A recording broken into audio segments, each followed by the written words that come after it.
जो न केवल उसके अस्तित्व को बनाए रखता है वरन उसकी दिशा का निर्धारण भी करता है। देशभक्ति राष्ट्र की जीवन रेखा का निर्माण करती है। अगर एक पंक्ति में कहें तो देशभक्ति राष्ट्र के जीवन के प्रति कृतज्ञता और उससे उलड़ होने की भावना है।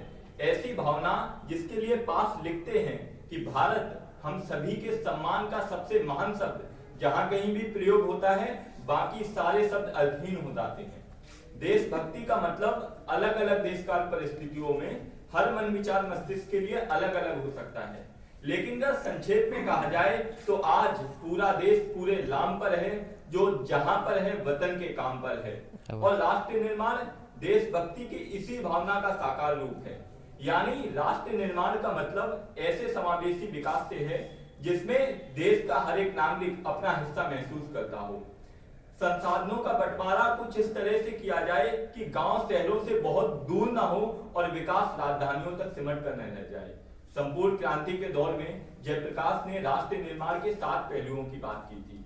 सामाजिक, आर्थिक, राजनीतिक, सांस्कृतिक, शैक्षणिक, बौद्धिक और आध्यात्मिक। यानी हम इन 7 क्षेत्रों में प्रगतिशील और समावेशी हों।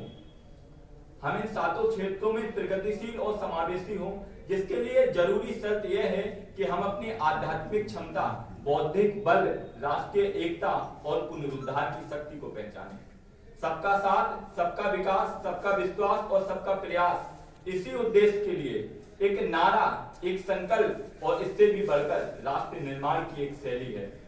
यह नारा मानवाधिकारों की गारंटी है, क्योंकि अगर कोई भी क्षेत्र, कोई भी संस्कृति, कोई भी भाषा यह अनुभव करेगी कि वह समाज की मुख्य धारा का हिस्सा नहीं है, तो फिर नागरिक अधिकारों का प्रश्न खड़ा होगा ही।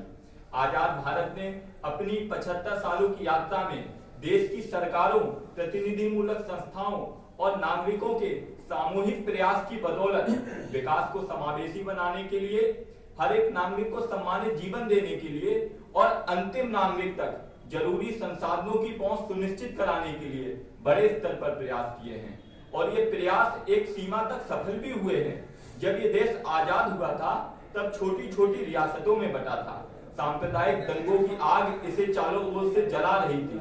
उसमें भी देश के कुछ हिस्से विद्रोही के लिए तैयार थे, लेकिन इस देश के लोगों ने ऐसे कठिन समय में अनेकता में एकता का संकल्प साधा। अनेके प्रदेशा, अनेके च भेषा, अनेका निरूपा निभाषा अनेका, और विश्व का सबसे शानदार संविधान बनाया और संसार